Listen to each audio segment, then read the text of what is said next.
RDC TV. O Rio Grande se conecta aqui.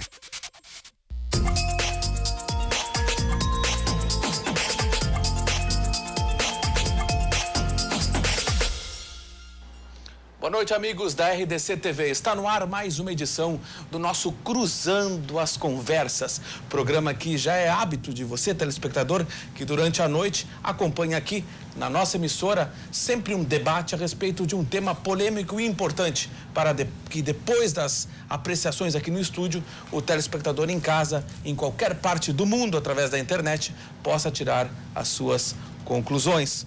E sempre lembrando que o amigo telespectador é muito importante nessa interação conosco através das nossas plataformas nas redes sociais da RDC TV.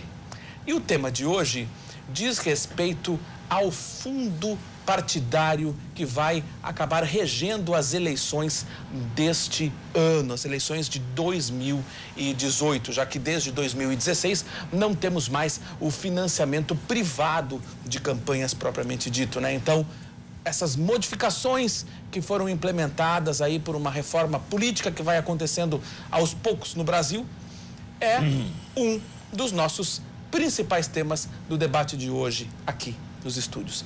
E nós teremos a satisfação de contarmos hoje com a presença do ex-governador do estado, Germano Rigotto. Ao lado dele, a presença do vereador de Porto Alegre, Reginaldo Pujol. Do meu lado esquerdo, a participação do empresário e fundador do Instituto de Estudos Empresariais, Roberto Rachevski.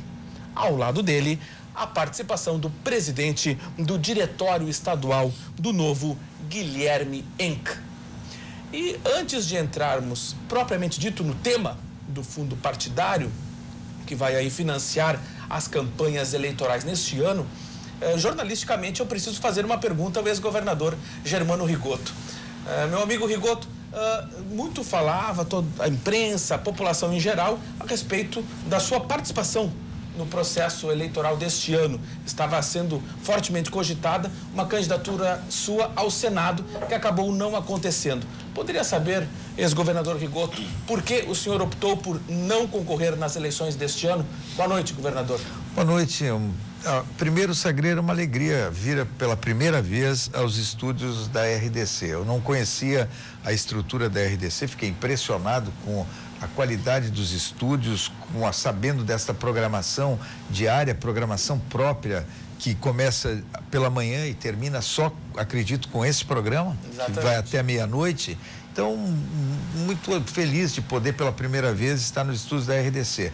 É uma alegria de estar ao lado do Pujol, Sagreira, essa pessoa que eu tenho um carinho muito grande, um respeito muito grande pela história do Pujol. Uma alegria de estar ao lado do Roberto e do Guilherme, que vão participar do nosso debate. E a razão do debate é o fundo partidário. Eu diria o seguinte: esta questão do fundo partidário e a falta de uma reforma política, e esta legislação eleitoral, que no meu modo de ver vai fazer com que nós não tenhamos a renovação que precisaríamos ter no parlamento, é uma das razões que me faz não ser candidato. Realmente havia uma expectativa muito grande de uma candidatura ao Senado Federal, um apoio incrível da base partidária. Quer dizer, a expectativa era grande dentro e fora do partido que eu concorresse ao Senado, mas aquela questão de construir uma coligação, a necessidade de construir uma coligação e a demora na construção dessa coligação também faz com que, se eu entrasse numa campanha para o Senado, eu entraria muito tarde, tendo que montar toda uma estrutura. Mas a razão principal foi ao verificar que exatamente o fundo partidário e o fundo eleitoral é uma distorção absurda que vai fazer com que nós tenhamos muito pouca renovação no parlamento, muito menos renovação do que deveríamos ter. Claro que não é só a questão do fundo partidário eleitoral. Fundo partidário eleitoral é uma das aberrações, no meu modo de ver. Não sou defensor de que continuasse o financiamento como nós tínhamos, o financiamento empresarial, através de pessoas jurídicas. Eu acho que tinha que mudar. Agora, mudar para o fundo partidário eleitoral, no meu modo de ver, não melhora em absolutamente nada e só vai fazer com que nós tenhamos muito pouca renovação. Isto tem a ver também com uma legislação eleitoral que é feita, que foi votada para favorecer os atuais detentores de mandato, uma campanha que vai ser de 45 dias, muito curta com relação a anos anteriores, onde nós tínhamos 90 dias de campanha eleitoral, que permitiria ao eleitor verificar melhor as condições, a capacidade, quem eram os candidatos. Agora são 45 dias de campanha eleitoral só. Isso favorece o detentor de mandato, sem contar que dentro do Congresso Nacional, se tu pega o que a distorção que existe de quem tem mandato com quem não tem, um deputado e um senador que tem mandato, ele tem 15 milhões de emendas parlamentares, tá? O deputado, o senador que tem mandato, eles têm a estrutura de um mandato. E uma estrutura de mandato que ele utiliza durante muito tempo para fortalecer a sua candidatura à reeleição. E ao lado disso, ele tem agora o fundo partidário eleitoral, que tem um absurdo. Por exemplo, no meu partido, que não é diferente de outros partidos, ele terá 1,5 milhão para um deputado federal fazer campanha, e o que não é deputado não tem praticamente nada. E todos os partidos estão na mesma direção.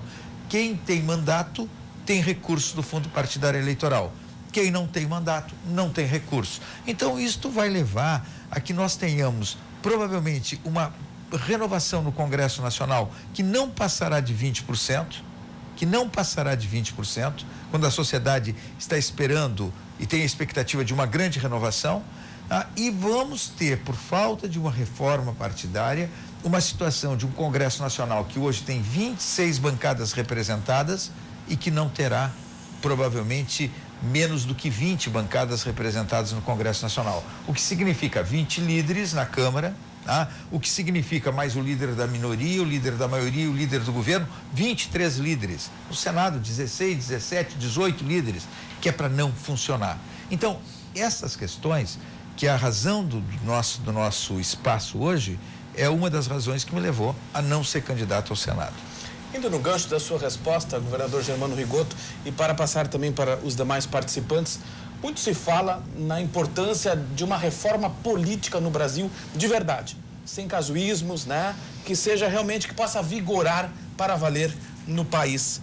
No seu ponto de vista, quais são os 2 ou 3 principais eixos que uma reforma política eficaz neste Brasil deveria ter? Bom, primeiro mudar o sistema eleitoral, tá? Esse sistema proporcional é um sistema que claramente ele tem falhas, ele leva a situações no Congresso Nacional de uma representação que não seria aquela representação que nós teríamos que ter. Se tu caminhar para um sistema distrital misto, o que representa isso? Para o telespectador saber, um sistema distrital misto ou sistema distrital puro seria o seguinte: tu tem 31 deputados federais na Câmara Federal, representando o Rio Grande do Sul. Tu divide o estado em 31 distritos, pelo número de eleitores, pela população, quer dizer, 31 distritos, em cada distrito os partidos indicarão o seu candidato, o mais votado, tá, será o representante do distrito na Câmara Federal ou na Assembleia Legislativa. Então, o que ocorre? Neste momento, tu tens o eleitor sabendo em quem ele elegeu e tendo muito mais contato com o eleito. Quer dizer, tu tem uma possibilidade de ter o eleitor e o eleito, sabe, tendo um acompanhamento muito maior da ação, do voto, daquilo que o deputado está fazendo. Então, o voto distrital, ele aproxima o eleitor do eleito e o eleito do eleitor, coisa que o voto proporcional não faz, tá? A questão do sistema partidário. Nós temos um sistema partidário no Brasil, onde nós temos 35 partidos legalizados e 75 partidos em fase de legalização. Isso é para não funcionar, isso é um absurdo, isso não existe lógica, tá? Dentro do Congresso Nacional, são 27 partidos representados no Congresso Nacional. Quer dizer, 27 partidos, 17 na Câmara, 27 no Senado, 17 no Senado, 27 na Câmara, perdão, o que significa uma dificuldade enorme de tu acreditar que um parlamento com 27 líderes, e mais o líder da minoria, o líder da maioria, o líder do governo, isso tem condições de ser um parlamento que tenha uma agenda efetiva própria, que seja um parlamento que produza. Quer dizer, este sistema partidário, ele faliu. E falindo, ele tem junto disto um sistema presidencialista, esse presidencialismo de coalizão, que um presidente eleito, qualquer que seja o presidente eleito agora, na eleição próxima, ele terá que formar uma base de sustentação no Congresso Nacional. Para formar essa base de sustentação, por exemplo, tem partidos que têm mínima representação no Congresso. Tá? Ele vai ter que formar uma base de sustentação que lhe garanta aprovar, inclusive, as reformas estruturais que exigem quórum qualificado de 3/5 de votos. A pergunta que eu faço, como é que tu acredita que pode ter uma base de sustentação sólida, homogênea, duradoura, tá? Dentro desse sistema partidário? Se o sujeito se elege, tá? Ele se elege deputado, ele se elege senador, ele no dia seguinte à eleição, ele não tem compromisso nenhum com o projeto que ele defendeu durante a campanha eleitoral. Ele defendeu um projeto de um candidato a presidente que no dia seguinte à eleição não tem compromisso nenhum. Então são as distorções que nós temos no nosso sistema eleitoral, tá? E no nosso sistema partidário, que se não mudarem, nós vamos ter problema sério pela frente. Qualquer presidente que seja eleito, ele vai ter que formar uma base de sustentação com um Congresso com vícios, tá? Com um Congresso não renovado, com um Congresso com um sistema partidário que leva essa representação, essa quantidade de partidos representados no Congresso e com a dificuldade de formar uma base de sustentação heterogênea e duradoura. Então, eu diria que a razão da nossa conversa aqui sem sombra de dúvida, o motivo que me levou, pode um telespectador dizer, covardia, não querer enfrentar esta realidade dando uma contribuição dentro do Congresso Nacional. Só que eu acredito que se nós tivéssemos um sistema partidário, um sistema eleitoral, a reforma política, e não esse remendo que aconteceu, tá? A reforma política realmente tendo ocorrido, eu teria muito melhores condições de ir para dentro do Congresso Nacional e dar uma contribuição. Agora, ir para dentro do Congresso Nacional, dentro dessa realidade, eu não tenho dúvida, eu vou ser nivelado por baixo, eu vou ser puxado para baixo e eu não vou ter condições de produzir aquilo que eu gostaria e poderia produzir.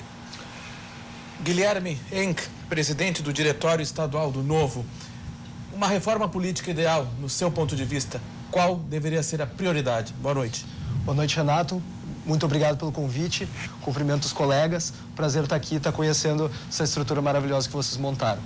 Bom, para mim, o primeiro e principal item de uma reforma política deveria ser o fim de todo e qualquer dinheiro público para campanhas políticas.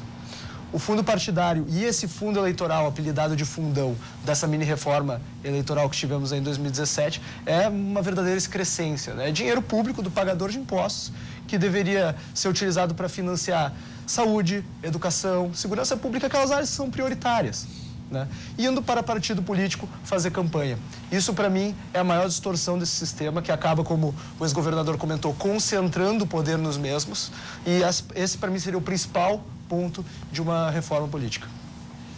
Obrigado.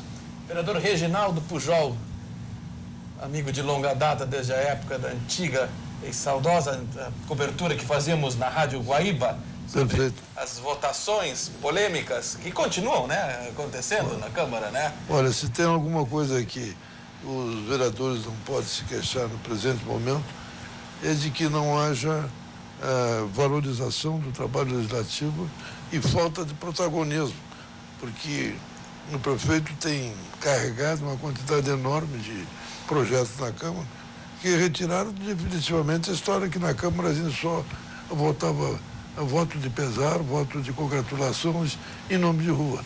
Hoje, a todo momento, nós temos um grande projeto que está em discussão. Amanhã mesmo, com a retomada do ano legislativo, já temos que enfrentar um projeto que eu acho da maior relevância, proposto pelo Executivo Municipal, pelo prefeito Marquesan, e que eu acho que é uma boa proposta e tenho medo de que não seja aprovada.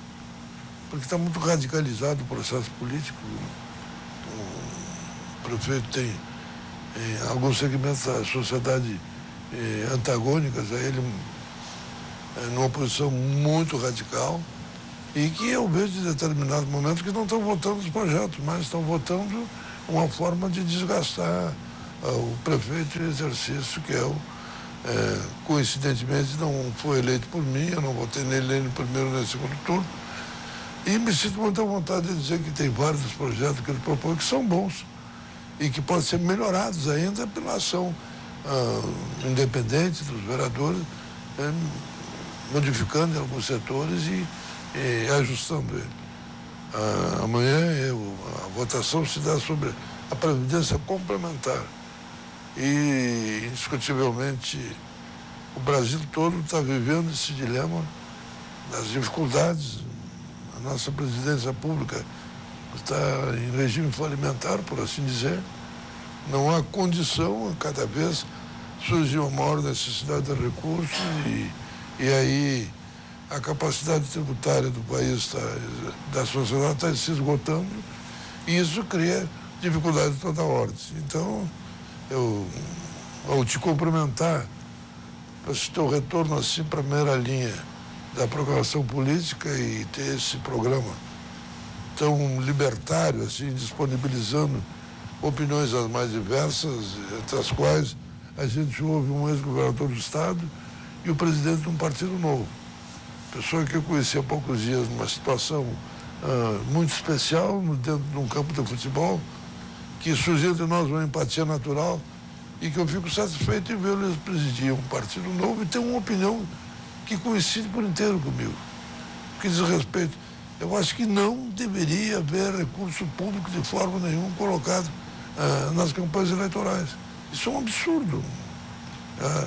Nesse ponto, eu conversei o ano passado com o Dr. Ciro Lima, que foi ministro de Estado,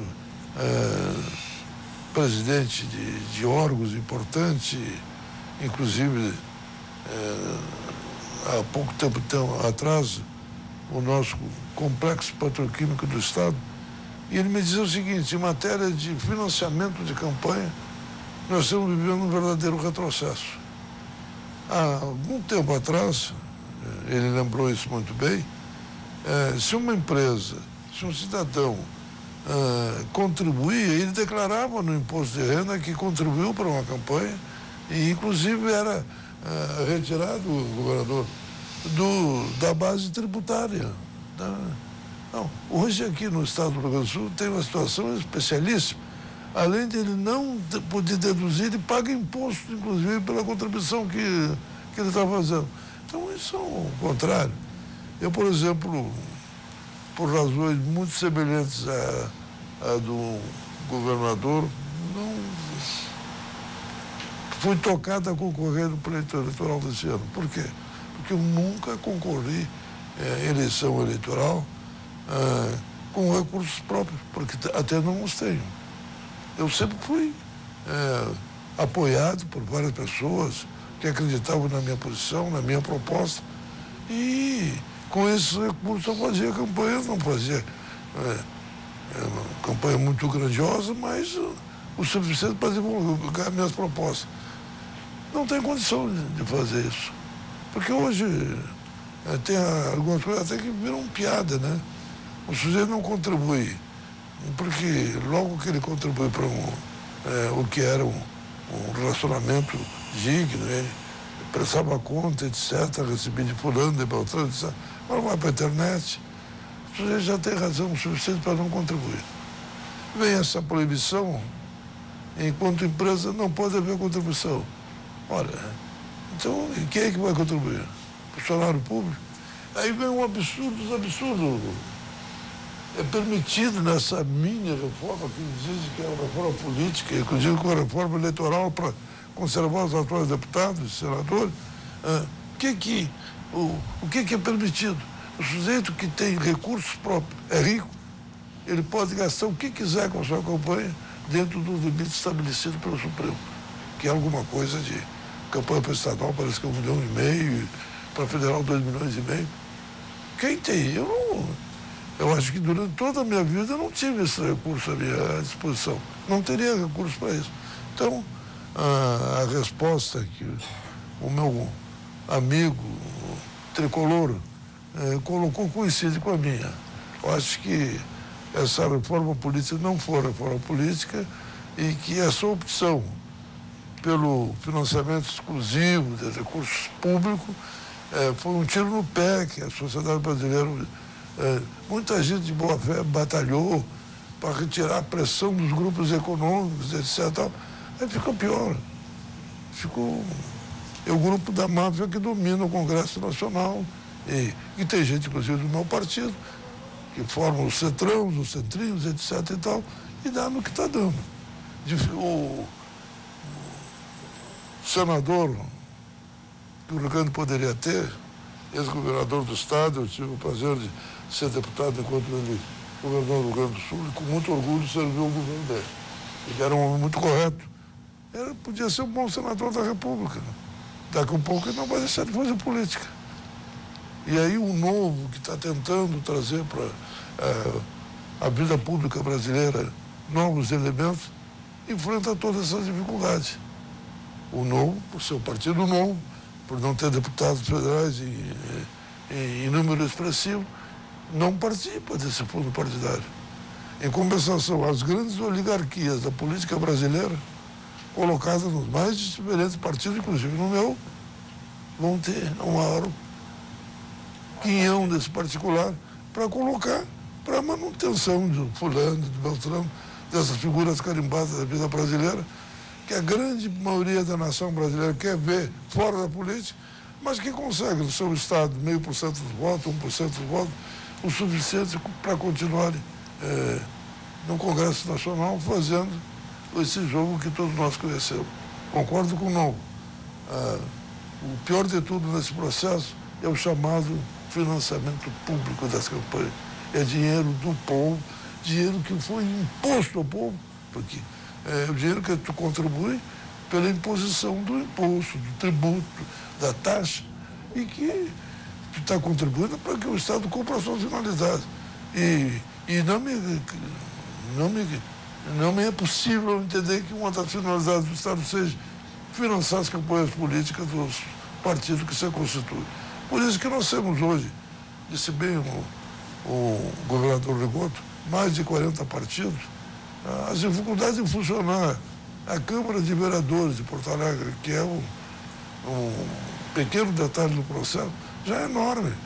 Nós temos 16 legendas representadas. Qualquer um processo que vai ser discutido, por mais simples que ele seja, tem 2, 3 horas de discussão, porque cada bancada tem direito até a sua opinião e até um direito absolutamente bem colocado.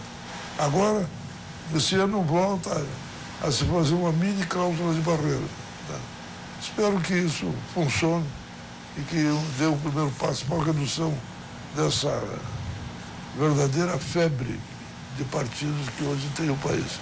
Sem nenhuma restrição a partidos novos, e aqui eu estou elogiando o Novo, por exemplo, acho que ele vai passar seu teste agora. Ele também vai ter que cumprir essa mínima cláusula que a grande maioria dos partidos hoje de centro não vão poder construir.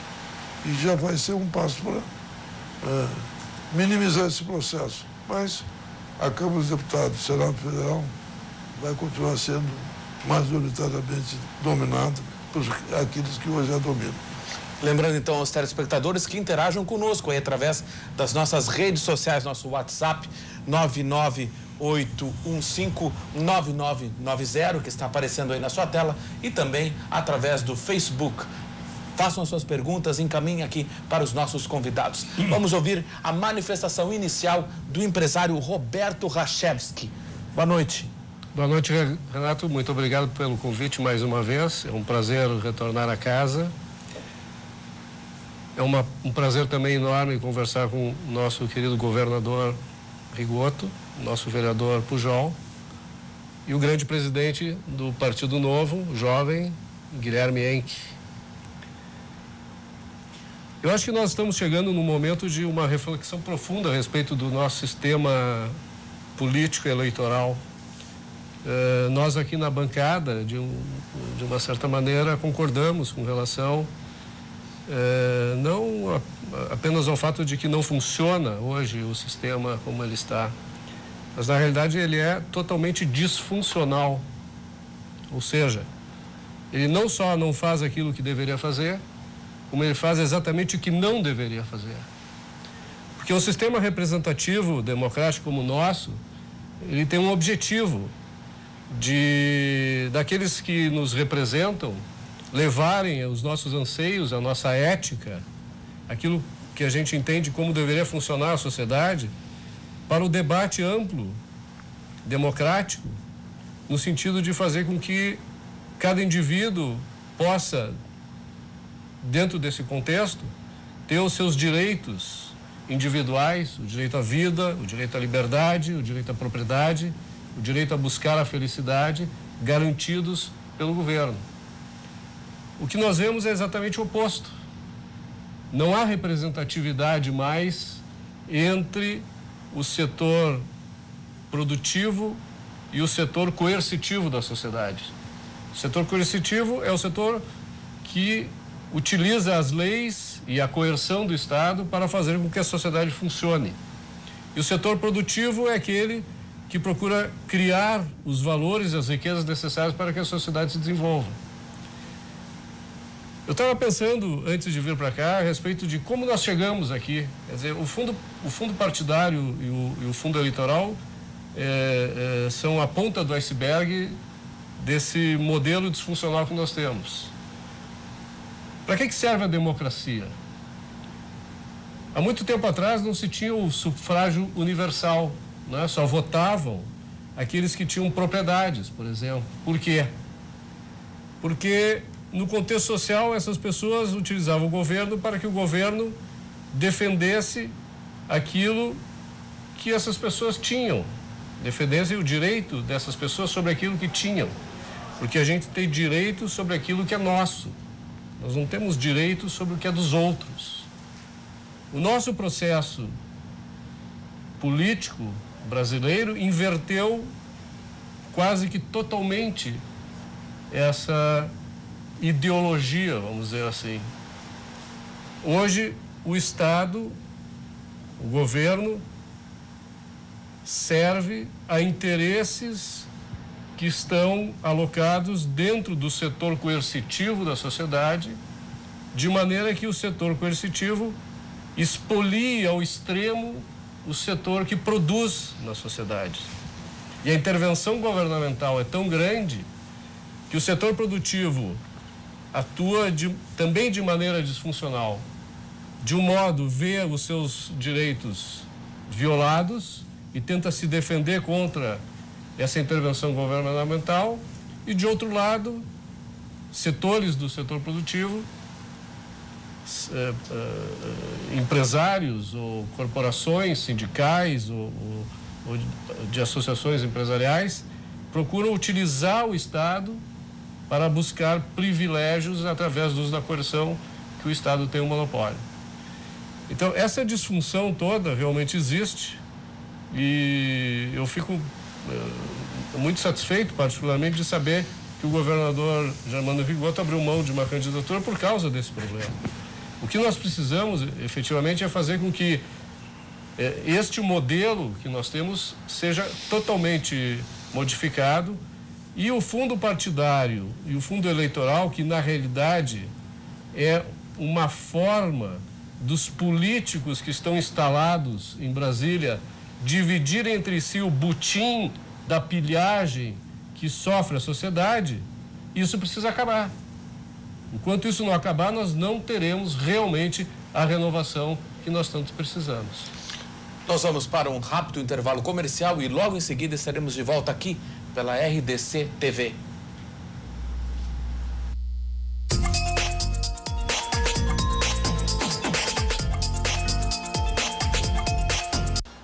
Estamos de volta com o nosso Cruzando as Conversas, hoje falando sobre o fundo partidário, o financiamento de campanhas para este ano de 2018. E nós recebemos aqui uma pergunta de um telespectador de Carazinho, Virton Pedroso. Um abraço ao telespectador. A pergunta dele: por que somos obrigados a financiar candidaturas de candidatos que, na maioria das vezes, não nos identificamos ideologicamente, ao invés de termos a liberdade de financiar quem nos representaria de fato? Posso responder? Dr. Gachevski, claro, opinião? Claro. Não sei se eu vou responder, eu vou dar minha opinião, né?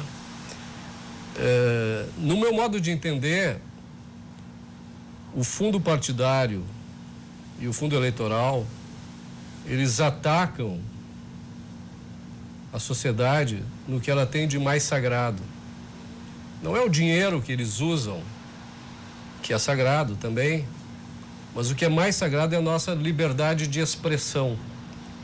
No momento em que o governo cobra impostos e distribui os impostos para entidades privadas, que são os partidos políticos, que deveriam levar ideias para o debate público, e nós, seja como indivíduos ou como indivíduos associados através de empresas ou outro tipo de organização qualquer, somos impedidos de financiar os nossos representantes, nós estamos sendo, na realidade, calados. Nós estamos sendo tolhidos na nossa liberdade de expressão.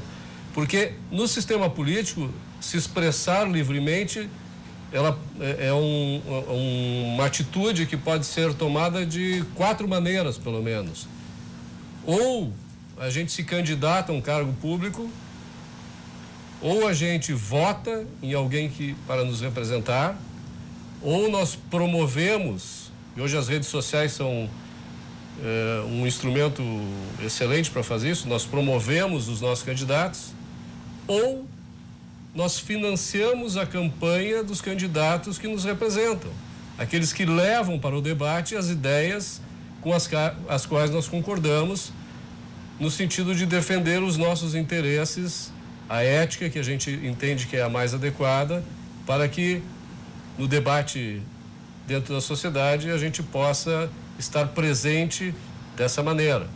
Então, o que é o fundo partidário e o que é o fundo eleitoral, no meu modo de entender, e qual é o maior dano que ele causa para a sociedade? É exatamente esse, o de suprimir a liberdade de expressão da sociedade no que se refere à representação política eleitoral. E quando uma sociedade ela não tem a liberdade de expressão salvaguardada, nós estamos, na realidade, sob uma tirania. Porque só as tiranias é que eliminam a possibilidade da população se manifestar, criticar e fazer alternância no poder, como toda a sociedade democrática deveria garantir. Então, esse, para mim, é o ponto fundamental dessa questão que o Virton levanta para nós. Só gostaria de lembrar que essa questão do fundo partidário eleitoral, nós estamos discutindo agora a eleição. E na eleição, ao lado do fundo partidário, tem esse fundo eleitoral. Colocaram no orçamento recursos públicos para financiar as campanhas eleitorais, não tendo mais o financiamento empresarial. Mas é bom lembrar que existe o financiamento pessoa física, tá? Que nós não temos tradição de financiamento pessoa física, mas qualquer um de nós, dentro do limite de 10% da renda que teve no ano anterior, tu pode financiar um candidato, tá? A pessoa física, o empresário pode financiar um candidato, tá? Mas ele como pessoa física, não é recurso da empresa dele, e tem esse limite determinado pela legislação. Só que o grande problema que a gente fala agora no fundo partidário, no fundo eleitoral, independente de eleição, existe o fundo partidário, né? Fundo partidário é recurso do orçamento e que mantém os partidos políticos. Só que o que nós temos hoje? Nós temos em cima do fundo partidário o incentivo a que surjam partidos que não têm representatividade nenhuma na sociedade, tá? Partidos que têm dono, tem o cacique, tem o dono do partido, que visa receber esse fundo partidário no momento que ele criou um partido, é fácil criar um partido hoje, ele recebe uma cota do fundo partidário, que por mais que a legislação eleitoral tente controlar a utilização, isso é todo ano, isso não é ano eleitoral, isso é durante todos os anos. Este dono do partido recebe esse fundo partidário e o controle é muito difícil de saber como é que ele utiliza esse recurso. São 35 partidos legalizados e 75 em fase de legalização. Aí o que acontece com o dono do partido? Chega no processo eleitoral, ele vende o espaço de rádio e televisão, ele tem um espaçozinho de rádio e televisão, ele vende o espaçozinho de rádio e televisão, então ele ganha com isso, tá? Ele trabalha para vender a sigla por uma coligação. Então, a reforma política não teve a capacidade de proibir coligação nesta eleição. A proibição de coligação nessa eleição seria um fator que reduziria o número de partidos no Congresso Nacional. Tá? Quer dizer, se nós tivéssemos tido a proibição de coligação, nós teríamos uma representação, menos partidos representados na próxima legislatura. Mas não, jogaram o fim das coligações para 2020, para a eleição municipal. E me cobrem, se continuar aquilo que eu estou prevendo que vai acontecer a partir de 2019, antes de 2020, mudam a legislação e permitem coligação para a eleição de 2020. É o caso Quer dizer, mesmo, né, não querem mudar porque existem donos de partidos que se beneficiam com isso. Então, uma coisa, Roberto, é o fundo eleitoral que tem essas distorções todas que foram colocadas aqui, que funciona durante agora o período eleitoral. Mas tem o fundo partidário que financia os partidos todos os anos, que são um fator, no meu modo de ver, que leva a esta bagunça que é o nosso sistema partidário, esta situação de desencanto da população com os partidos políticos. Os partidos não são ideologicamente definidos, os partidos são sacos de gato, os partidos não têm um mínimo de compromisso com um projeto de governo. Tu vai agora ajudar o candidato a governador, quem quer que seja ele, tu te elege ajudando o candidato a governador ou ajudando o candidato a presidente, no dia seguinte à eleição, tu não tem compromisso nenhum com aquele projeto. Essa é a situação que nós estamos enfrentando. Então, se nós não mudarmos o sistema partidário e o sistema eleitoral, nós vamos continuar com Lava Jato, que significa essa possibilidade de depuração, de ter mais ética, mais moralidade na vida pública, de ter menos impunidade. Tudo isso é importante, um Ministério Público atuante, uma Polícia Federal instrumentalizada, um Judiciário dando respostas. Agora, se não tivermos mudanças estruturais que passem por uma reforma partidária, uma reforma eleitoral, nós vamos ter instituições fragilizadas e nós vamos continuar tendo recursos públicos mal utilizados. Porque aí eu entraria numa segunda questão. Quer dizer, o fato de nós não termos uma revisão da federação, do Pacto Federativo. E revisar Pacto Federativo, Pujol, tu que trabalha na Câmara de Vereadores sabe a dificuldade de ter um município que recebe poucos recursos com relação àquilo que fica na União, que são 64% de tudo que se arrecada, e depois o dinheiro público passeia da União para o Estado, para o município, e grande parte disso se perde no caminho da corrupção, do fisiologismo, de desvios de recursos de toda a ordem. Quer dizer, se não tiver uma definição mais clara de atribuições, de competências de cada ente federativo e do que vai financiar essas competências, nós vamos continuar com Lava Jato, com todos os avanços que nós estamos tendo, nós vamos continuar tendo serviços públicos de má qualidade e desvios de recursos que poderiam ser evitados se nós tivéssemos uma definição mais clara do que é atribuição de quem e o que vai financiar isso. Hoje, os 3 entes federativos batem cabeça, o dinheiro público passeia da União para o Estado, para o município e grande parte termina se perdendo no caminho. As emendas parlamentares, que são 15 milhões de reais para cada deputado federal e para cada senador, é uma aberração. Já deu CPI de anões do orçamento, CPI do mensalão, CPI do sanguessuga, deu CPI de tudo que é lado. E vai dar outras tantas. Por quê? Mas agora o orçamento é impositivo. A emenda tem que ser liberada, não existe mais aquele troca-troca entre o executivo e o legislativo. Libera a emenda para quem vota a favor do governo, que é do governo. Agora não, é impositiva. Só que não resolveu o problema de movimentos que vêm de fora do Congresso para dentro do Congresso para definir para onde vai o recurso. E atrás disso, todos os tipos de problemas que surgiram já, que deram cassação de mandatos, que enfraqueceram o Congresso Nacional e que vão continuar enfraquecendo porque tem gente que age mal com a questão dessas emendas, esses 15 milhões que cada parlamentar, que cada congressista tem de emenda parlamentar. Quer dizer, se tu tivesse uma definição mais clara de atribuição, de competência de cada ente federativo e o que vai financiar essas competências, tu não tinha necessidade desse passeio do dinheiro público. Então, quando a gente fala em reforma política, é uma das reformas que o país precisa. E quando a gente fala em legislação eleitoral, e a gente fala no período eleitoral agora, que foi feita uma legislação só para favorecer os atuais detentores de mandato, o próprio encurtamento da campanha eleitoral para 45 dias e o encurtamento do tempo de rádio e televisão favorece quem? Quem tem mandato, não são os novos. Né? O fato de os caciques estarem definindo que o dinheiro do fundo partidário eleitoral vai para os atuais detentores de mandato, porque são eles que definiram quanto que vai para cada partido, são o tamanho das bancadas, é uma decisão dos caciques, dos donos de partido, o que leva a menos renovação. Essas emendas parlamentares, esses 15 milhões de reais para cada deputado e senador é fator para não renovar. E mais a estrutura de mandato. Tá? Então são coisas que o eleitor tem que saber, porque há na sociedade uma expectativa muito grande de renovação. E a gente tem que saber. Vai chegar no dia 8 de outubro, 9 de outubro e a renovação não deverá passar de 20%, 25%.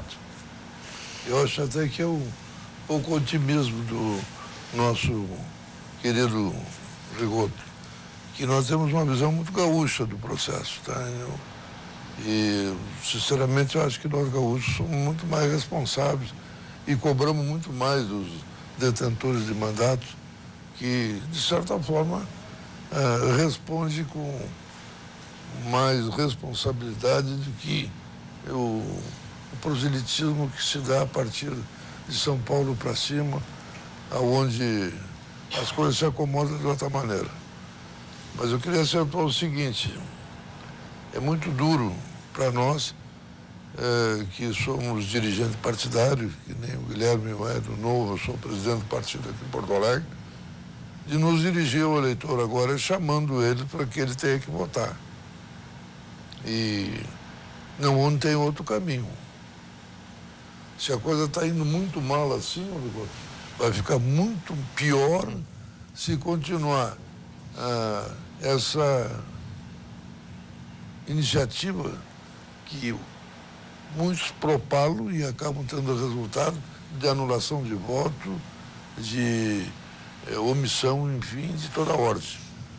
Se estima aí que a abstenção esse ano deve alcançar índices não alcançados anteriormente no país. Isso é uma péssima notícia. Tá? Se a coisa já caminha mal assim, se nós temos consciência de que é possível mudar, nós temos que redobrar o nosso esforço no sentido de alertar e concitar que as pessoas votem de acordo com as suas posições.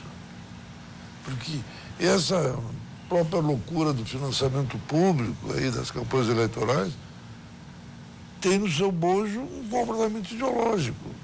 Tem as pessoas que acreditam que tudo que tem que ser por meio do Estado.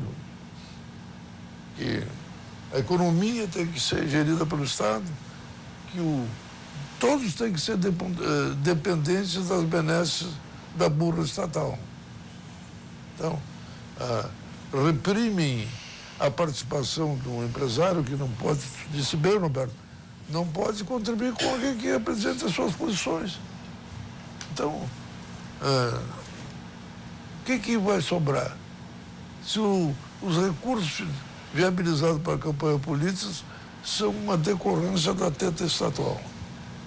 Agora mesmo, veja o seguinte, isso, para poucos, percebem. A própria cláusula de barreira se mistura com a fixação dos recursos de campanha. Qual é o grande castigo para o partido que não alcançar a cláusula de barreira? Não vai participar dos programas de televisão e não vai ter recursos do fundo partidário. Muito bem colocado pelo Rigoto, a distinção entre o fundo partidário e o fundo eleitoral. Tá. Ambos têm essa característica e esses defeitos. Então, eu queria, com a tranquilidade de quem não é candidato, alertar a todos que, se a coisa não for modificada, se a gente não sair da comunidade de apenas criticar e de alegar e não contribuir de uma forma ou de outra para mudar esse quadro, utilizando bem o voto, vai ficar pior ainda. Não é pessimismo. É um prognóstico baseada no realismo. Porque os eleitores dos deputados que estão hoje na posição, eles estão satisfeitos. As emendas parlamentares são carregadas para o prefeito da região que quer mais voto para o deputado. Então, esse não vai deixar que o seu partidário lá se omita e vão votar todo mundo. A grande maioria do eleitorado não elegeu ninguém, porque isso é uma coisa que, como disse o Rigoto, da forma atual de representação política, gera essa situação. Então, a grande maioria está decepcionada com os deputados que ela não elegeu. E, por protesto, não vai votar. É um equívoco, é um erro estratégico que, com a autoridade de quem não está pugnando em causa própria, porque não é candidato, eu não aconselharia ninguém a fazer. Não precisa ir votar no meu partido, quem não for liberal como eu sou, quem não acreditar que através de uma posição nova na política brasileira, onde até bem pouco tempo dizer que se era liberal era quase que se dizer que era defeituoso, tá? Eu, por muito tempo, fui o único liberal assim que tinha na Câmara de Vereadores, apesar de reconhecer em vários colegas conceito liberal, mas o temor de se identificar. Então, olha, hoje há um debate mundial entre qual é a melhor forma de se promover o desenvolvimento social. Estamos recuperando Adam Smith, que dizia que a única forma de chegar à riqueza é exatamente uma política liberal. Temos aqui uma pergunta do telespectador Agenor Albara para Roberto Rachevski. João Dória, do PSDB, candidato a prefeito em São Paulo, segundo ele, não conferi isso aí, mas segundo o nosso telespectador, doou 2 milhões de reais para a própria campanha. Por que tanto interesse, doutor Rachevski? Isso ele tem que perguntar para o João Dória. Eu não sei por quê, mas certamente porque, eu imagino, ele está tentando preservar aquilo que ele tem, ou obter aquilo que ele não tem de uma maneira adequada. Eu não conheço o caso específico do João Dória, mas... Não, na última campanha a prefeito. Mas esse é o problema que eu me referi antes. Quando o Estado tem o tamanho que tem o nosso, as pessoas procuram utilizar a força do Estado para alcançar aquilo que deveriam alcançar através do seu próprio esforço, sem utilizar a coerção e as influências que o Estado pode estabelecer dentro da sociedade. Então, por que alguém gastaria 2 milhões de reais na própria campanha? Porque sabe que o Estado tem um poder tal que participar do trabalho dentro do Estado compensa. É simples. Se o Estado não interviesse tanto na economia, tanto na vida das pessoas, em vez de investir 2 milhões de reais numa campanha, investiria 2 milhões de reais na criação de riqueza. Na ativação econômica? Exatamente. Quer dizer, no interesse pessoal, através da produção e da criação de valor, via ideias e via o trabalho. É sempre bom, Roberto, a gente também lembrar que quando a gente olha o Brasil e a gente analisa o que acontece no Brasil e compara com o que acontece no mundo, a gente tem que também ter uma compreensão que o nosso país, como foi colocado aqui, ele foi descoberto, tá? Ele começou a ser ocupado a partir de 1500. Se nós olharmos séculos de história que tem outros países, tá? Nós vamos ver que tem uma diferença muito grande do Brasil. Aí, quando nós olharmos esse patriarcalismo, tá? Essa dependência do Estado, e nós olharmos o que acontece, por que nós temos essas distorções, tá? Que atingem uma eleição, a gente vai olhar e vai comparar com o resto do mundo, e nós vamos ver que em 1824 nós tivemos a nossa primeira Constituição, era um império, tá? Tudo girava em torno do imperador, tudo se dependia do imperador, então era o imperador que distribuía as terras, era o imperador que distribuía para as pessoas próximas a ele as grandes propriedades de terra, os grandes latifúndios que começaram a surgir, tá? A partir das capitanias hereditárias. Mas aí nós tivemos a proclamação da República. Com a proclamação, na época do Império, surgiu o bicameralismo, Câmara e Senado. Quem é que podia ser votado e podia votar? Era o voto censitário. Só podia votar e podia ser votado, podia votar quem tinha muito dinheiro. E podia ser votado quem tinha muito mais dinheiro. Isto era o voto censitário do período de Império. Aí, quando chega em 1891, a partir da República, nós tivemos uma segunda Constituição, que quem é que podia votar? Só homens, né? Só homens, e não tinha mais o voto censitário, mas, por exemplo, a mulher era alijada ao voto, a mulher só foi ter direito ao voto em 1934. As eleições eram totalmente fraudadas. Quer dizer, tu tinha a política café com leite, tu tinha os partidos que eram partidos regionais e as campanhas eram totalmente fraudadas. Os grandes donos de terra eram os que determinavam quem deveriam ocupar os cargos. Isto foi até 1930. Quando tivemos em 1934 a partir da Revolução de 30, tivemos aí a Justiça Eleitoral, que começou a controlar a eleição, tivemos o voto feminino. Quer dizer, observa, eu estou falando em 34, tá? Quer dizer, então nós temos uma história de que isto que o Roberto fala, desse Estado inchado, desta dependência do Estado, vem lá do patriarcalismo, tá? E esses problemas que nós temos no nosso sistema partidário, no nosso sistema eleitoral, tem a ver com uma história também de fechamentos políticos, de pouca participação da sociedade, porque pega o Getúlio, em 37 ele já estabeleceu um Estado Novo que foi até 46. Sim. Depois de 64 até a redemocratização, nós tivemos também períodos de falta de liberdade, de participação mais efetiva. Então, isto tem consequências que nós estamos vivendo hoje. Agora, qual é a minha expectativa?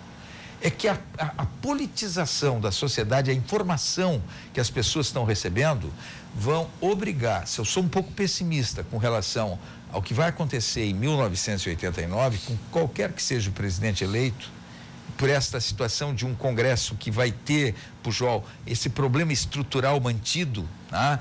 Esta situação de um fisiologismo e um clientelismo que está dentro da forma de fazer política, interferindo na relação entre executivo e legislativo, se o Congresso, em 2019, não der respostas que signifiquem uma reforma previdenciária, uma reforma tributária, uma reforma política e uma revisão do Pacto Federativo, eu não tenho dúvida, eu não estou falando de fazer uma nova Constituição, fazer estas reformas, eu não tenho dúvida que uma das saídas para evitar uma ruptura institucional mais forte será uma constituinte revisora exclusiva.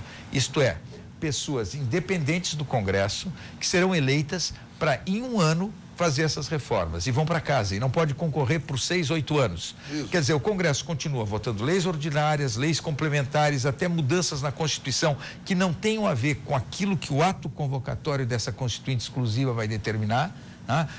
Olha, eu diria para vocês, isso está distante do horizonte, me cobrem se em 2019 o Congresso não der as respostas que a sociedade está esperando, se uma alternativa como essa vai surgir como forma de nós termos essas reformas avançando. Queria pegar a opinião agora do Guilherme, né, que falou na abertura sobre a questão do fundo eleitoral, que é 1 bilhão e 700 milhões de reais do orçamento da União, que vai ser para o financiamento das campanhas.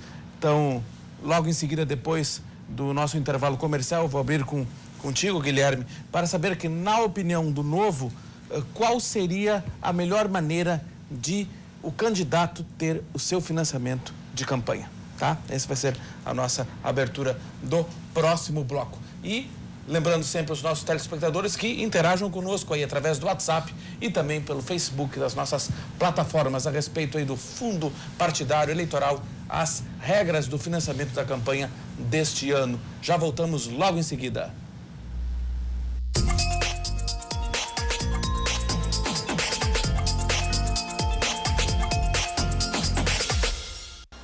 Retornamos com o nosso Cruzando as Conversas, hoje tratando do financiamento das campanhas eleitorais deste ano. O telespectador pode interagir conosco, mandando perguntas pelo WhatsApp, pelo Facebook, mandando a sua mensagem também, que fica rolando aí na tela, com a opinião sobre esse tema que nós estamos abordando hoje, essas mudanças que tivemos na legislação, enfim, o fundo partidário e eleitoral. No encerramento do bloco anterior, eu prometi que daria a palavra ao presidente do Diretório Estadual do Novo, Guilherme Eng, para que ele diga, na opinião do partido, qual deve ser a melhor estratégia, então, para que um candidato possa financiar a sua campanha ou ter a sua campanha financiada. Com a palavra, Guilherme. Renato, desde antes de nós obtermos o registro junto ao TSE, que aconteceu em 2015, nós já vínhamos pautando esse debate do uso de recursos públicos para a campanha, essa questão do fundo partidário, agora do fundo eleitoral, e sempre nos colocamos contra. Antes mesmo de muitas das pessoas estarem cientes de que existia dinheiro público nas campanhas, a gente já vinha pautando esse debate. Então essa foi uma das nossas primeiras defesas. Vou lembrar lá que em 2016, nas campanhas municipais aqui em Porto Alegre, nós circulávamos a cidade com uma escultura de uma vaca, que foi um empréstimo de um empresário aqui de Porto Alegre, com a frase "chega de políticos mamando", né? Defendendo o fim do fundo partidário. Então essa tem sido uma defesa antiga nossa. A gente acredita, como eu comentei aqui na abertura, que dinheiro público deve ser usado para áreas essenciais e que é um absurdo que seja usado para financiar campanha de partidos políticos. E aí eu aproveito esse espaço para fazer uma correçãozinha do que foi dito aqui no primeiro bloco, que na verdade tem 95% do fundo partidário distribuído entre os partidos como proporção dos votos nas últimas eleições. Mas tem 5% do fundo partidário que é distribuído igualmente entre todos os partidos. Dentro desse critério de rateio entra o Novo. Então nós recebemos sim mensalmente um certo valor do fundo partidário. Mas seria hipocrisia da nossa parte pegar o fim do fundo partidário e utilizar ele para a manutenção do partido e para fazer campanha. Logo, a gente não usa esse recurso. Aí vem uma parte interessante. Quando foi criado o fundo partidário, nunca se previu que algum partido iria querer devolver o recurso. Então, não existe um mecanismo de devolver o recurso do fundo partidário para o Tesouro. A única forma seria devolvendo para o próprio fundo partidário, que seria redistribuído entre os demais partidos, o que também não faz sentido. Então, esse dinheiro está aplicado, separado, não é utilizado, né? E nós estamos estudando, já fizemos algumas consultas aos órgãos competentes para ver a melhor forma de devolver para que esse dinheiro venha a ser usado nas áreas realmente prioritárias. Muitos nos perguntam, por que não usar esse dinheiro para fazer uma ação de caridade, doar para alguma instituição? Não é permitido. O Estatuto do Fundo ele é bem restritivo em relação aos usos. Diante desse contexto, cabe eu comentar então como é que o Novo é, de fato, financiado, já que nós não usamos os recursos públicos. O Novo ele é financiado pelas pessoas que acreditam no projeto. Todo filiado do Novo, já são 22 mil no Brasil e aproximadamente 1.800 aqui no Rio Grande do Sul, contribui com R$30 mensais. Isso gera um fluxo mensal que nos permite, claro, muito mais módicos do que os demais partidos, mas já nos permite... enfim, colocar o partido para girar, divulgar as nossas ideias. É um projeto nascente, é um projeto novo que deve ser divulgado. A gente acredita que os partidos eles têm que ser que nem as empresas. Uma empresa, se não presta bons serviços, se não fabrica bons produtos, vai à falência. O partido político deve ser da mesma forma, ele deve estar sujeito ao teste de mercado. Se ele não suprir a necessidade do eleitor de representatividade, ele deve deixar de existir pela falta de recursos, naturalmente. Vereador Rigoto, o senhor falou no bloco anterior e também no primeiro a respeito aí da questão da renovação, que deve ser muito baixa do seu ponto de vista nessa eleição. Eu tenho os números de uma pesquisa do Estado de São Paulo que demonstram que pelo menos dos 54 senadores eleitos em 2010, 35 vão tentar a reeleição, ou seja, 65%. O maior índice nas últimas 2 décadas. E 90% dos deputados federais também vão tentar a reeleição. Mas essa é aí que tem o problema da vantagem de quem tem mandato, com quem não tem dentro da nova legislação eleitoral. Tá? Quer dizer, quem tem mandato, por mais que exista na sociedade essa vontade de renovação, ele tem uma vantagem absurda com relação a quem não tem. Tá? A começar pelo financiamento da campanha, continuando pela estrutura de gabinete, passando pelas emendas parlamentares, quer dizer, uma série de fatores que favorece quem tem mandato. Então, por isso que eu digo que a renovação vai ser muito pequena, tá? Porque a maior parte dos congressistas está indo para a reeleição e os que não vão, provavelmente, são uns que concorrem, por exemplo, a deputado federal, está concorrendo a senador, ou está concorrendo a governador, ou está, sabe, praticamente quase todos estão indo para uma campanha eleitoral, tá? E com essa distorção que a legislação eleitoral determina e que a gente teve uma oportunidade aqui de aprofundar. Vereador Pujol, qual o incentivo, qual o ânimo de um integrante, um novo integrante que esteja aí tentando pela primeira vez concorrer a deputado estadual, pode ter face um quadro deste no qual os caciques acabam privilegiando os detentores de mandatos atuais? Pergunta muito oportuna essa tua, sabe? Porque, em verdade, o que acontece hoje, os partidos em geral estão dando extrema importância à eleição para a Câmara dos Deputados. Às vezes mais do que o próprio Senado. Por quê? Porque os votos dados aos partidos e a seus candidatos que concorrem à Câmara dos Deputados nos diversos estados da Federação é que vão formar aquela cota que tem que ser superada para que os partidos continuem a existir e não sejam penalizados com a perda de participação. E vão definir o fundo partidário eleitoral para o futuro. Tá. E vão estabelecer o tempo de rádio e televisão. De rádio e televisão. Então, isso às vezes pode parecer, bom, o Pujol faz política todo o tempo aí, está reclamando dos atuais, eles já foram eleitos várias vezes, mas nunca com dinheiro público. Tá? Toda vez que eu fui candidato com as contribuições que os meus amigos, os meus correligionários colocaram, e eu sempre dei conta desse fato. Eu, por exemplo, agora estou contribuindo para algumas candidaturas que eu acredito, e até porque estou reconhecendo a coragem das pessoas de concorrer a deputado estadual sem ter a menor chance de participar desses recursos do dito fundo eleitoral. Não discutiria com relação à Câmara dos Deputados na medida em que eu me sinto bem representado. O deputado que eu votei, ideologicamente eu me identifico com ele, tem sido coerente nas posições. Eu, pessoalmente, eleitor do outro eu não tenho o que reclamar. Tá? Acho que grande parte das pessoas, dos eleitores atuais, que estão contentes, tem que trabalhar para que eles sejam reconduzidos. O problema é aqueles que não elegeram ninguém até agora, porque pela forma como muito bem colocou o nosso querido Rigoto, a forma que se dá a distribuição eleitoral pelo voto legenda, etc. e tal, não enseja que a grande maioria dos eleitores tenham aquele em qual eles votaram eleito para participar do Congresso Nacional. Então, te diria o seguinte, a tua pergunta aí é muito claramente colocada. Não há nada que nos autorize, diante de tamanhas dificuldades, ficar chorando as mazelas e não procurar acertar. Então, acho que buscar conscientizar o eleitor para votar um voto ideológico, para que vote não pensando em que alguém que possa amanhã depois arrumar uma colocação, um emprego, isso, aquele outro. Mas um voto ideológico, pura, simplesmente. Concitar, como eu estou concitando, eu estou procurando dar umas candidaturas de pessoas que não têm recursos. Estou fazendo, agora a moda é a vaquinha. Uma coisa que eu faço há horas.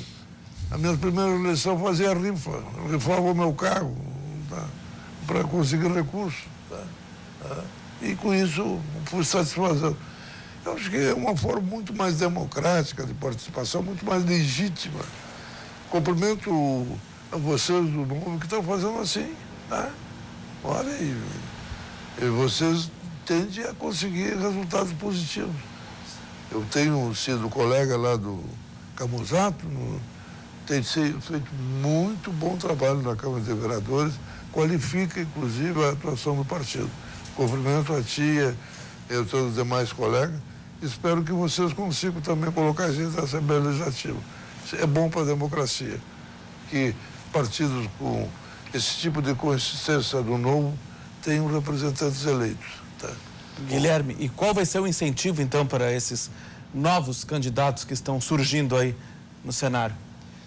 Eu agradeço o vereador Pujol. De fato, o Felipe Camozzato é alguém que tem nos orgulhado, tem feito um excelente trabalho, tem uma equipe técnica, extremamente técnica, muito competente. Nós estamos muito satisfeitos com o trabalho dele lá na Câmara de Vereadores. Inclusive, sexta-feira, estivemos com ele lá. A gente faz uma reunião de acompanhamento mensal de mandato. E essa reunião foi na última sexta-feira, nos mostrou alguns projetos que estão sendo trabalhados. Estamos acompanhando aí com muito entusiasmo o mandato dele. Sobre agora, então, os incentivos que nós temos para os nossos candidatos a deputado estadual, deputado federal, temos o candidato ao governo do estado, Matheus Bandeira. Realmente, assim, o desafio ele é maior do que se imaginou no início, né? Nós somos um partido de informação de pessoas que vêm de fora da política. Eu, pessoalmente, sou engenheiro, trabalho no mercado financeiro, não tenho ligação prévia com política. A maioria dos nossos candidatos não tem, na verdade.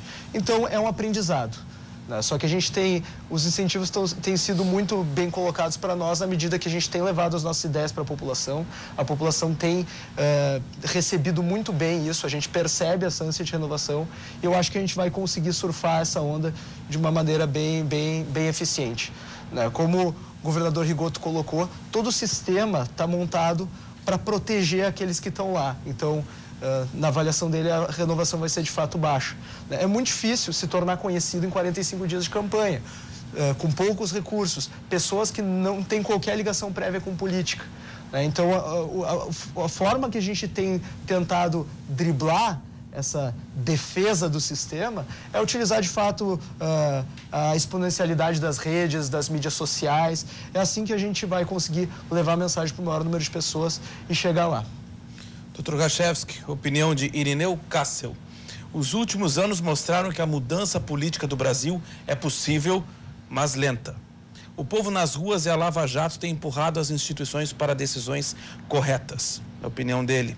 Acredito que haverá uma forte renovação dos quadros políticos, alijando a esquerda e o centrão do poder. Qual a sua opinião sobre isso, Irineu Kassel? Se for um desejo, eu compartilho. Eu acho que o Irineu, ele está sendo bastante otimista. Eu acho que o Brasil precisa disso. No entanto, como o próprio governador Rigoto fez aqui na sua retrospectiva histórica, uma demonstração de que o Brasil segue uma linha determinada, tá? A cultura brasileira, ela vem sendo formada há bastante tempo e a nossa cultura, infelizmente, ela tende a ser coletivista estatista. Então, ou as pessoas se omitem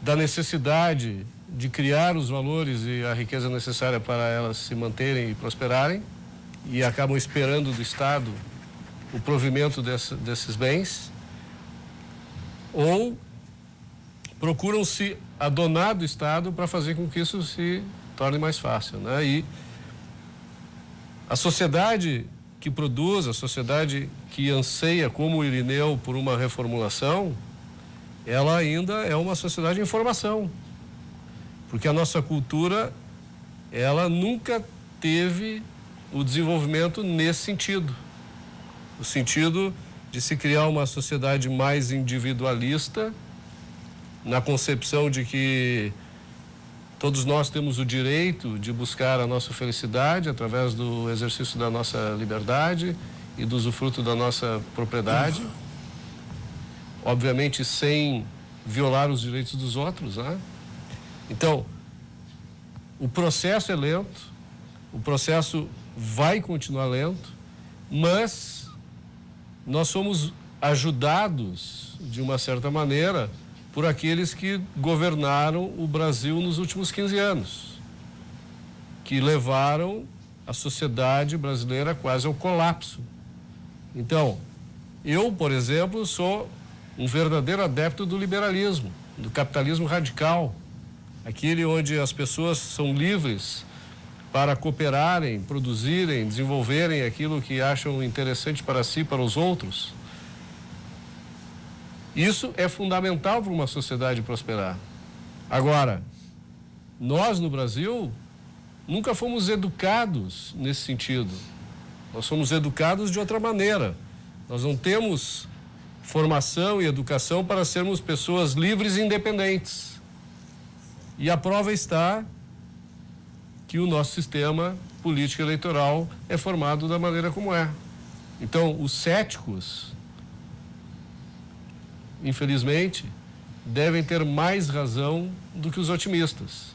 Agora, que é possível mudar e isso começa a partir da participação da sociedade, principalmente da participação da sociedade no que se refere à questão política, elegendo aquelas pessoas que têm vontade de reformular o nosso status. Bom, nós vamos para as nossas considerações finais. Temos aí em torno de 10 minutos de programa, dá mais ou menos 2,5 minutos para cada um dos nossos participantes do programa de hoje. Começamos lá pelo ex-governador Germano Rigotto. Olha, só agradecer a oportunidade, o convite, essa possibilidade de participar desse debate com esses companheiros de debate aqui, com a qualidade que a gente teve, e dizer o seguinte: eu sou otimista também, viu? Porque por mais que eu veja a dificuldade de nós termos a renovação que a sociedade está esperando nesta eleição, Pujol, eu não tenho dúvida que nós estamos vivendo um momento totalmente diferente na nossa história.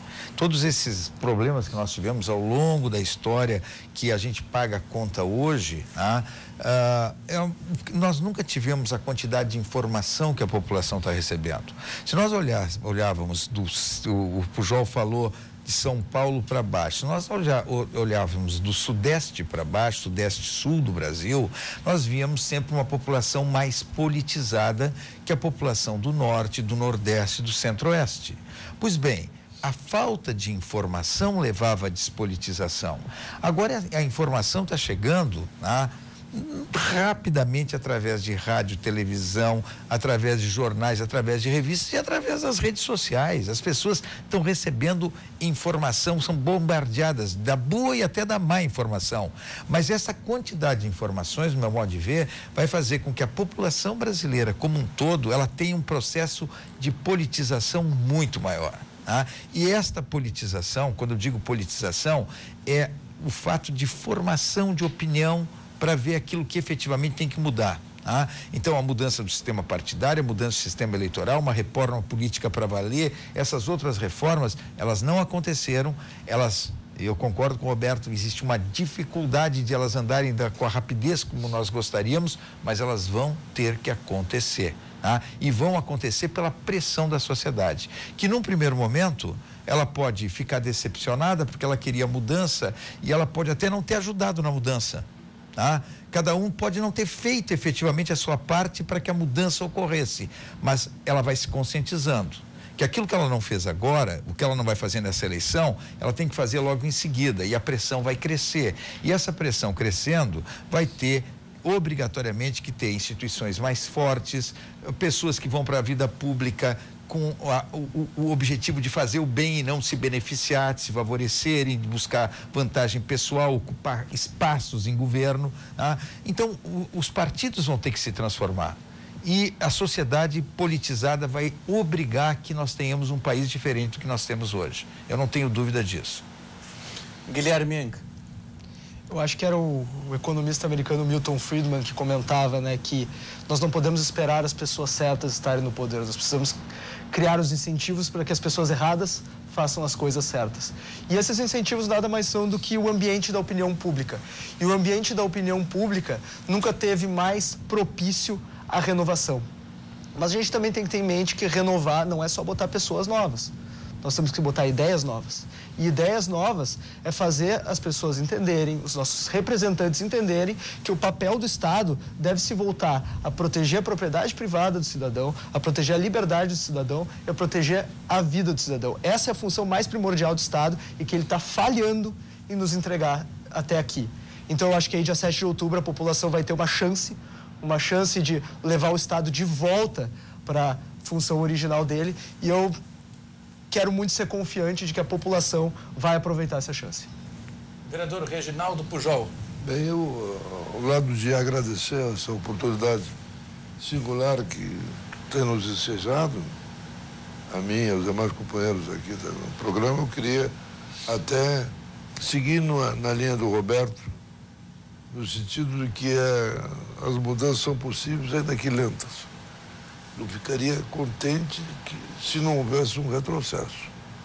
Se nós conseguirmos andar um pouquinho para frente, eu já começo a ficar gratificado. E, aliás, eu quero dizer o seguinte, eu estou muito satisfeito com o meu partido, porque nós estamos conseguindo um fato que é inédito na vida pública aqui no Rio Grande do Sul. É que 90% dos nossos candidatos são pela primeira vez disputantes um pleito eleitoral. Muitos jovens, tanto homens como mulheres, de pouca idade. Eu, em cima dos meus 78 anos, digo que muitos que poderiam ser até meus netos e que hoje estão interessados em concorrer à eleição, cheios de entusiasmo, procurando sensibilizar as pessoas de que é possível mudar, de que é natural que as pessoas estejam decepcionadas por todo esse terremoto. O Marzinho, aquele que falava o Lula, foi todo esse terremoto, esse apocalipse que nós vivemos aí nesses últimos anos. Nós temos que superar. Vamos buscar, e eu não vou fazer proselitismo dos meus candidatos a presidente da República, nem a governador do Estado, porque seria uma traição com os demais colegas aqui. Todos nós estamos discutindo teoricamente. Mas vamos votar. Todo mundo tem que ir à urna votar de acordo com as suas posições, com a sua consciência, com o seu desejo de contribuir para que o Brasil seja aquele, no jargão hoje dominante, que você quer, que todos nós queremos. Um Brasil progressista, socialmente justo, culturalmente desenvolvido, economicamente livre e, sobretudo, politicamente soberano.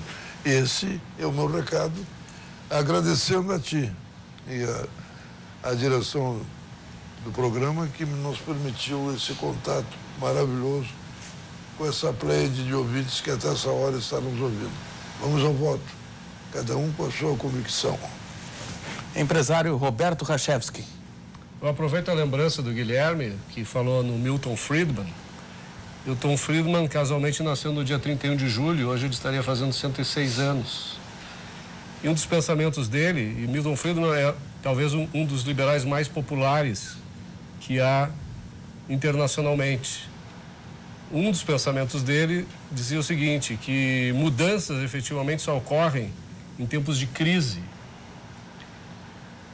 E que as crises, elas são construídas a partir de ideias equivocadas. E que aqueles que têm ideias corretas devem manter essas ideias sempre latentes, em permanente aprimoramento, até o momento em que essas ideias que uma vez foram consideradas impossíveis se tornem ideias inevitáveis. E eu acho que nós estamos chegando nesse momento, e aprender o que é o liberalismo, o que é o capitalismo, coisa que nós não conhecemos nem de perto aqui no Brasil, é importante, e adotá-las, essas ideias, realmente vai fazer com que transformemos a crise numa oportunidade para a prosperidade do nosso país. Pois eu quero aproveitar que ainda temos alguns minutinhos ali, que eu estou percebendo, e perguntar ao ex-governador Germano Rigoto a questão envolvendo o número de votos brancos e nulos. No seu ponto de vista, há uma preocupação latente que o eleitor acabe indo para o voto branco e o voto nulo? Tem o não voto, que o não voto é abstenção, é o voto branco, é o voto nulo. Tá? Quer dizer, não é solução se abster, não é solução, disse o Pujol muito bem, não é solução votar em branco ou anular o voto. Tá? Esse é o não voto. A expectativa é que nós tenhamos muito mais não votos do que em eleições anteriores, né? Por quê? Pelo desencanto da população. Nós estamos passando por uma crise econômica, o desemprego chegando, batendo aí a mais de 13 milhões de desempregados. Quer dizer, um processo recessivo que agora deu pequenos sinais de início de recuperação da economia, mas pequenos sinais. Quer dizer, isto também impacta todo o processo da Lava Jato, com todos os desmandos, com toda a corrupção que veio à tona. Isso desencanta a população. A falta de respostas que as instituições não estão dando, e quando eu falo em instituições, passa pelo executivo, passa pelo legislativo e passa pelo judiciário. Quer dizer, respostas que não estão sendo dadas como a população estaria esperando, para atacar mais fortemente a impunidade, para ter todo esse processo de passar limpo o país. Então, isto, claro que determina um desencanto. Poucas pessoas, a maioria das pessoas tem dificuldade de compreender que nós tínhamos que passar por isso, que aquilo que estava embaixo do tapete, que estava encoberto, que vem à tona, pela quantidade de informações, e por tu ter um judiciário que está sendo mais cobrado, tu ter um Ministério Público com uma atuação diferenciada e com força que não tinha, uma Polícia Federal instrumentalizada, coisa que não era, para atacar esse processo da corrupção. As pessoas têm dificuldade de compreender que, se não viesse à tona isso tudo, nós não começaríamos a ter as mudanças que começaram a ocorrer. Mas, de outro lado, ela impacta as notícias negativas, os serviços públicos de má qualidade, um Estado que não dá as respostas que deveria dar. Isto vai impactando, se soma ao problema econômico, se soma ao desemprego, se soma à queda de renda da população, e isto se reflete no processo eleitoral com desencanto. Agora, a gente tem que saber que votar em branco, anular o voto ou se abster, não vai mudar este quadro. Essa é a verdade. Vai aprofundar. Vai aprofundar. Mais uma vez, então, agradecemos os nossos participantes de hoje, ex-governador Germano Rigoto, o vereador Reginaldo Pujol, o empresário Roberto Rachevski e o presidente do Diretório Estadual do Novo, Guilherme Enck, que abrilhantaram aqui o nosso programa na edição de hoje. Até a próxima!